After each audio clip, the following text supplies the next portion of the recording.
Welcome to Agri-Pulse Newsmakers, where we aim to take you to the heart of ag policy. I'm Spencer Chase. Our guest this week is House Ag Committee Chair Glenn G.T. Thompson, who walks us through where things stand on the upcoming Farm Bill. But first, here's this week's headlines. Ag Secretary Tom Vilsack was on Capitol Hill to defend the Biden administration's budget request for the Department of Agriculture.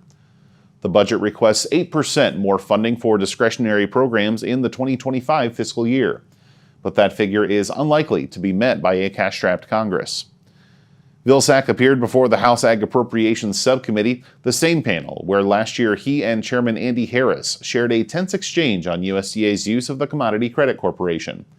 This year, the two had a similarly spirited discussion on nutrition programs.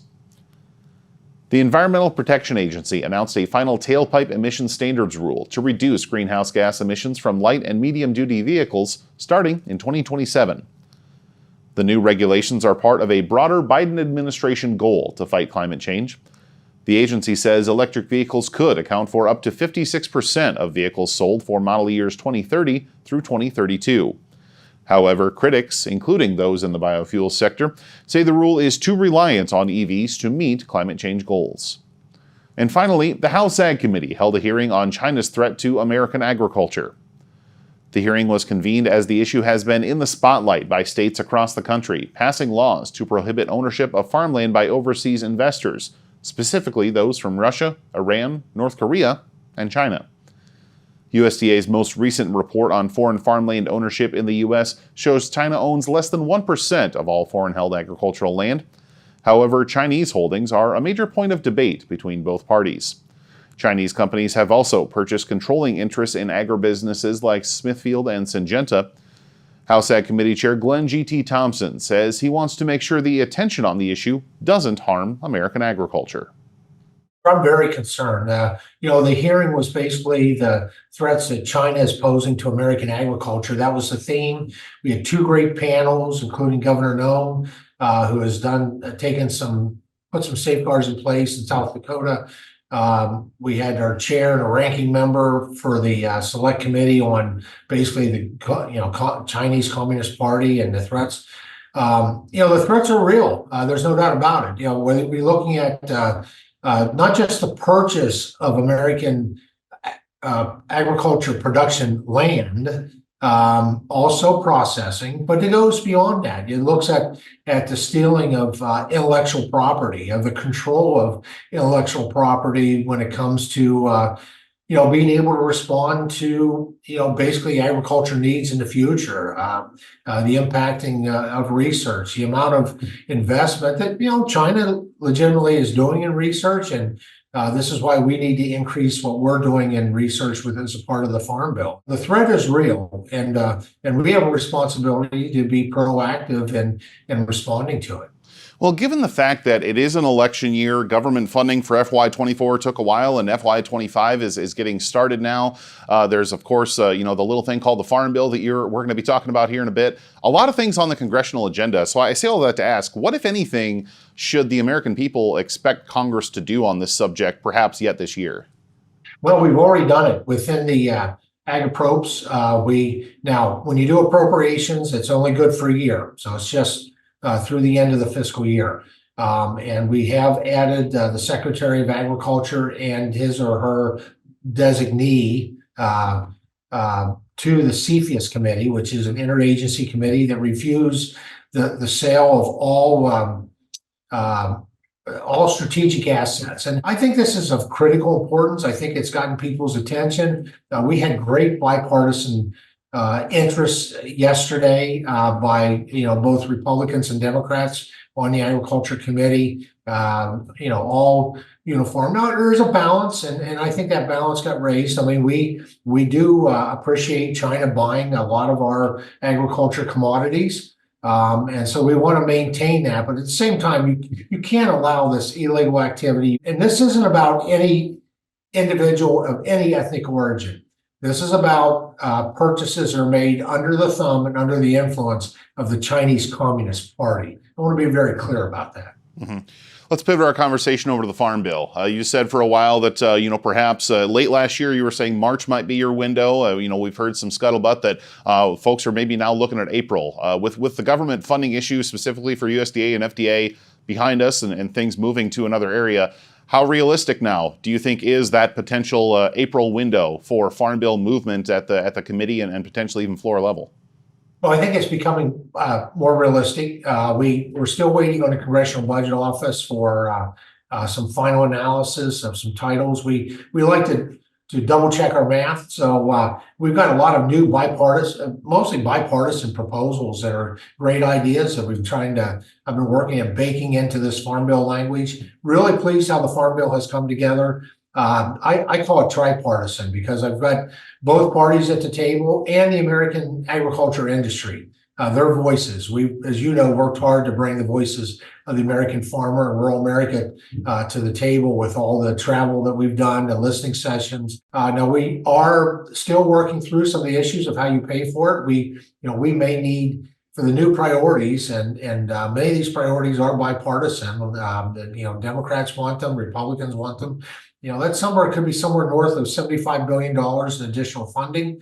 There are no new dollars, so we have to find out within our area of jurisdiction.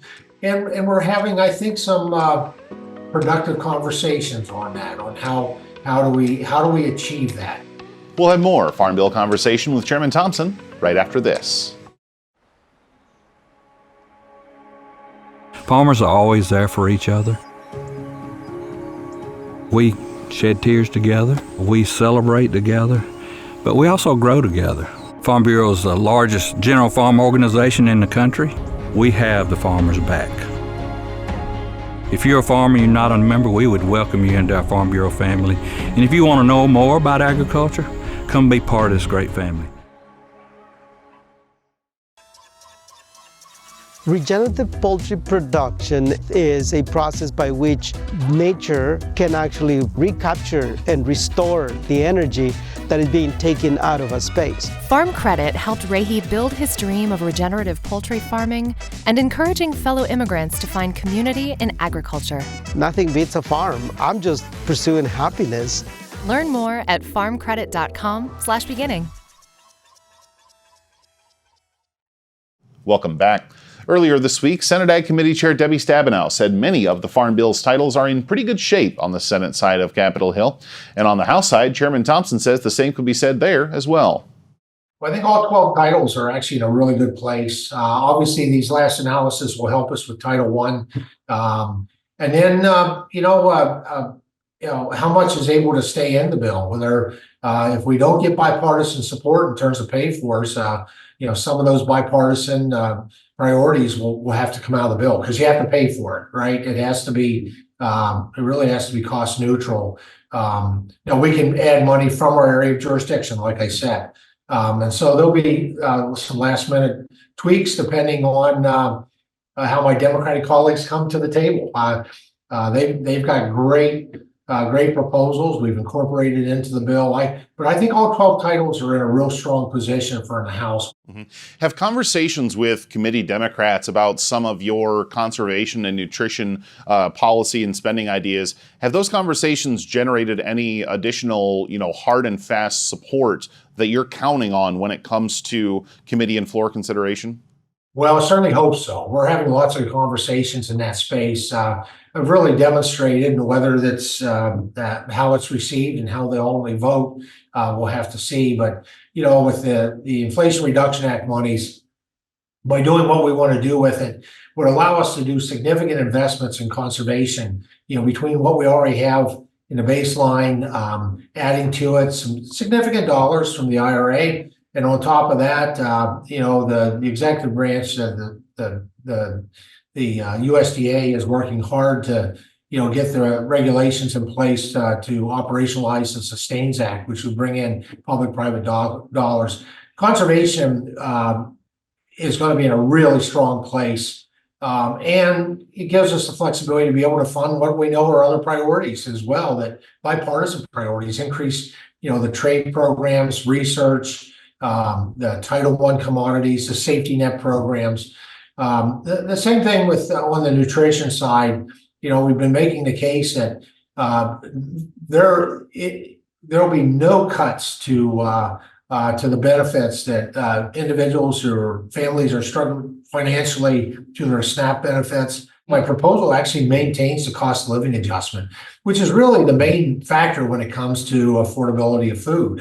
And right now that's going up, and with inflation that we've seen, we maintain cost of living adjustment, but it also is a safeguard from a future kind of a hard right administration coming in and just arbitrarily cutting benefits for these struggling families. So it's the best of all worlds, and at the end of the day, it gives us a significant pay for to be able to invest in these bipartisan priorities. Mm-hmm. Wrapping up here, obviously we're in an even numbered year and also in a year divisible by 4. How do you plan to use or leverage or maybe work around the fact that it is an election year as you try to move this upcoming farm bill? It would seem like that would make things more difficult. I don't think it does. When you look historically, we've done rather large things, not just in agriculture, but other committees, and have enacted significant legislation into law, even in election year. We do need to move this farm bill sooner than later. The American farmer, those hardworking farm families, ranch, forestry, the people of rural America, quite frankly, every American family, because they're all the benefactors of a robust agriculture industry. They need us to do our job, and I'm looking forward to the House leading on that here, hopefully in the very near future. Very good. Chairman Thompson, thanks for joining us. My pleasure, Spencer. Thank you so much.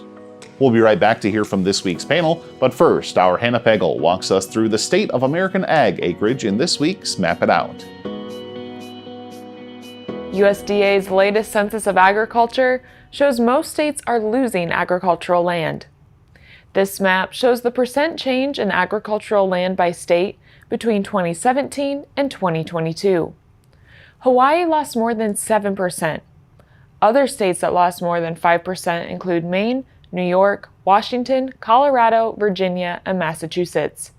The country as a whole lost a little more than 2% of its farmland. On the other hand, 3 states gained ag acres: Alaska, Alabama, and Rhode Island.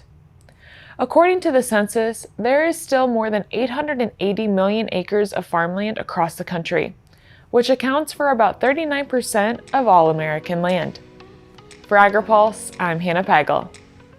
The Senate and House Ag Committees are busy working on the next Farm Bill, which will cover commodities, specialty crops, livestock, and more. This legislation will impact every farmer, rancher, and rural business for the next 5 years. Make sure you don't miss insights and analytics that only Agri-Pulse and its top-notch team of well-connected experts can provide. Register today for a free trial at agripulse.com and click the subscribe button, or email us at pam@agri-pulse.com. You don't want to miss this Farm Bill coverage. Agriculture Future of America is a nonprofit building transformational leaders in food and agriculture. AFA prepares college students to join the workforce as innovative and engaged young professionals who will shape the future of agriculture. Head to agfuture.org to find out how you can get involved. Did you know Agri-Pulse has all your favorite podcasts, including Open Mic, Newsmakers, and Drive Time?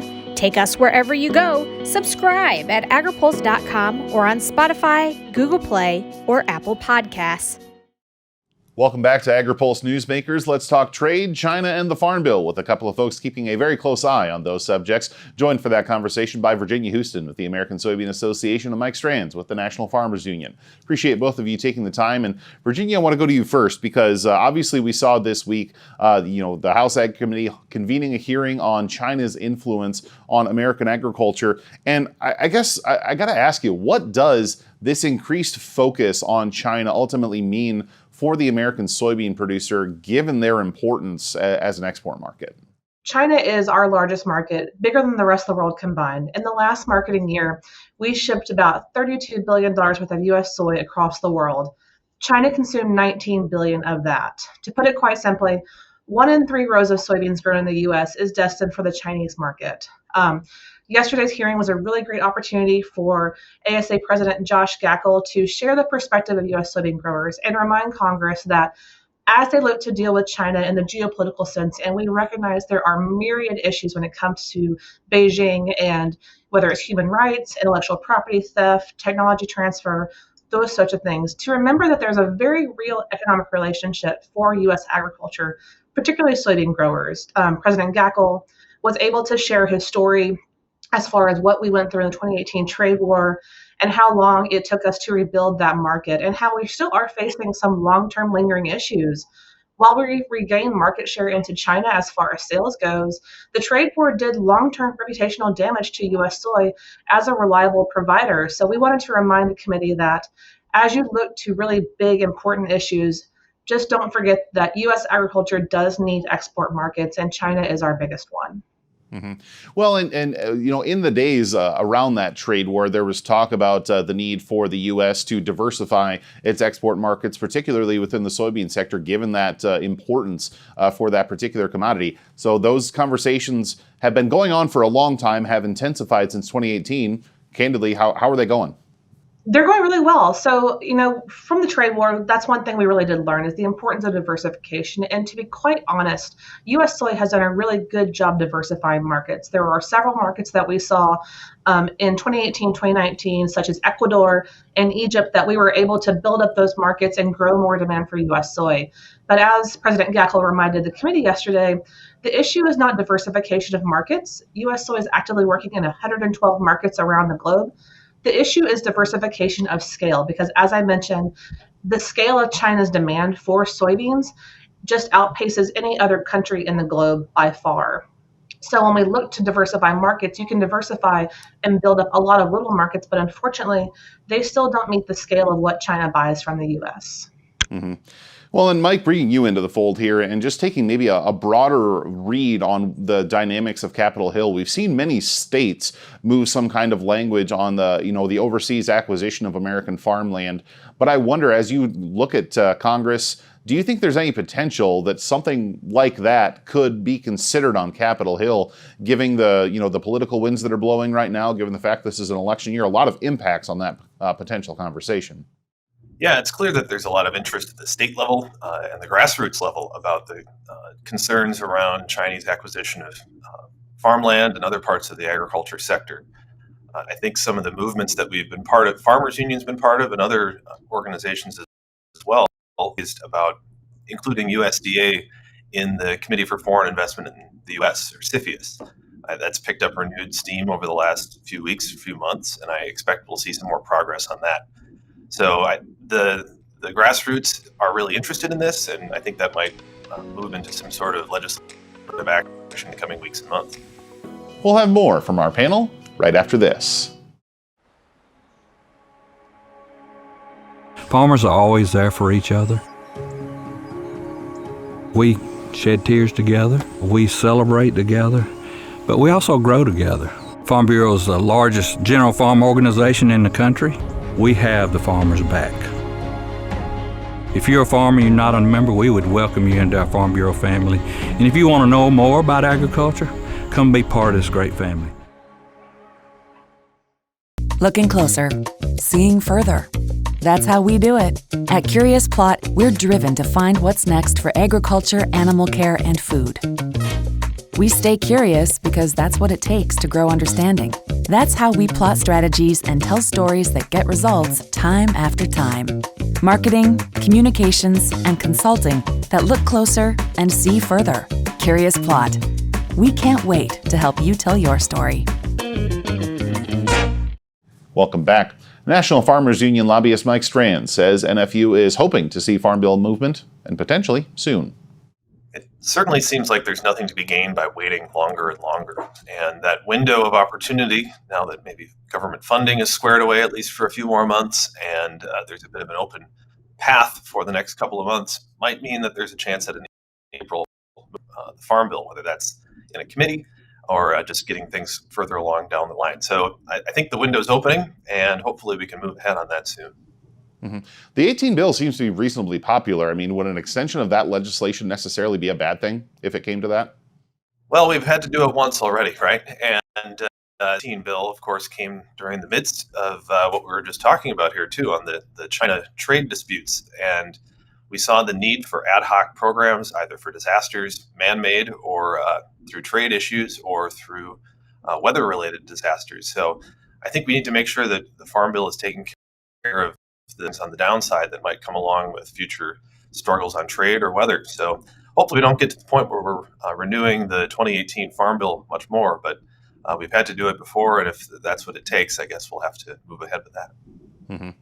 Virginia, I want to wrap up the conversation with you because we did see last year, we saw the Department of Agriculture act to do some trade promotion funding through the Commodity Credit Corporation. Obviously, the doubling of the Market Access Program and Foreign Market Development Program has been a long-standing priority for many farm groups, ASA included.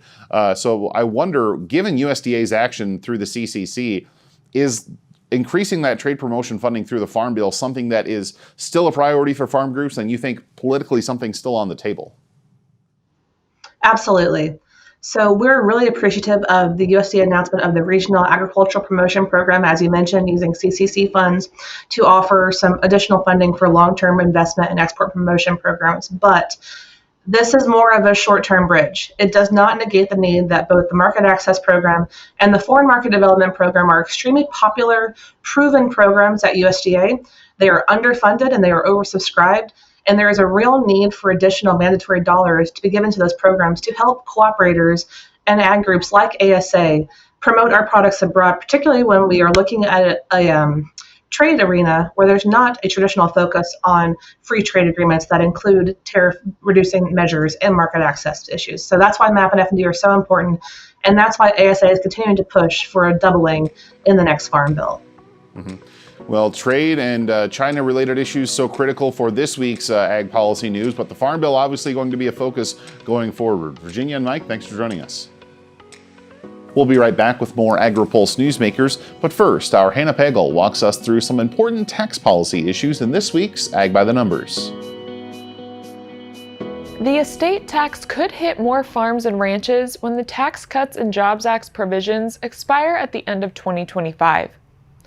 The 2017 tax bill doubled the estate tax exemption, and this chart shows the change in the percent of estates owing tax with and without the legislative changes.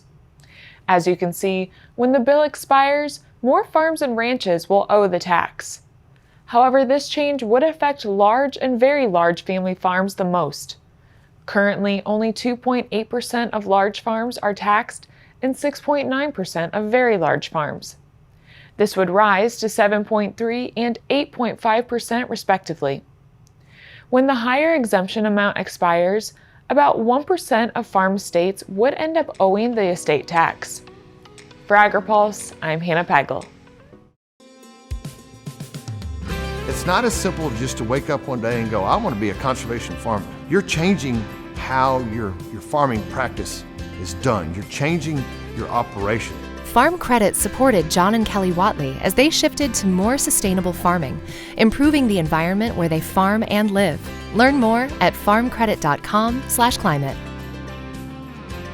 The Senate and House Ag Committees are busy working on the next Farm Bill, which will cover commodities, specialty crops, livestock, and more. This legislation will impact every farmer, rancher, and rural business for the next 5 years. Make sure you don't miss insights and analytics that only Agri-Pulse and its top-notch team of well-connected experts can provide. Register today for a free trial at agripulse.com and click the subscribe button, or email us at pam@agri-pulse.com. You don't want to miss this Farm Bill coverage. In the spring of 2014, I got a phone call that changed my life. It was a job offer and an opportunity to join the staff of Agri-Pulse Communications. It's difficult to put into words what the last decade has meant for me personally and professionally. I have published stories that move the needle on important issues, and I've chased leads that went nowhere. I've built lifelong relationships, and I've helped friends pack their bags and move to the next step in their lives. But through it all, I've constantly thought back to something I was told when I was offered that job, that this company's purpose is to help farmers and ranchers better understand the policy process. For the last 10 years, I've seen that mission in action when producers ask me what was going on with their government. Being in a position to help answer that question has been an honor and a privilege that I promise you I did not take lightly. That's why it's bittersweet to share that my time with Agri-Pulse has come to an end. To say that I've enjoyed my time here would be an understatement, and the reasons for that are far too numerous to share. But honestly, it all boils down to people. To the people who spent time helping me provide better informed coverage, thank you.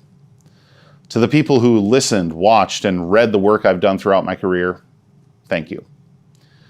And to my colleagues at Agri-Pulse, past and present, I truly can't thank all of you enough. The work you all do on a daily basis is incredible, and it has been the thrill of a lifetime punching above our weight together. And lucky for everyone in American agriculture, I'm confident this team will continue to do outstanding work, and I'm excited to watch that happen. But for now, it's time to sign off for the final time. I'm Spencer Chase. Have a good one. Newsmakers is a production of Agri-Pulse Communications. For more ag policy news, visit agripulse.com. You can also find our new content on YouTube and wherever you get your podcasts. Don't forget to follow Agri-Pulse and our correspondents on social media to get breaking news and more.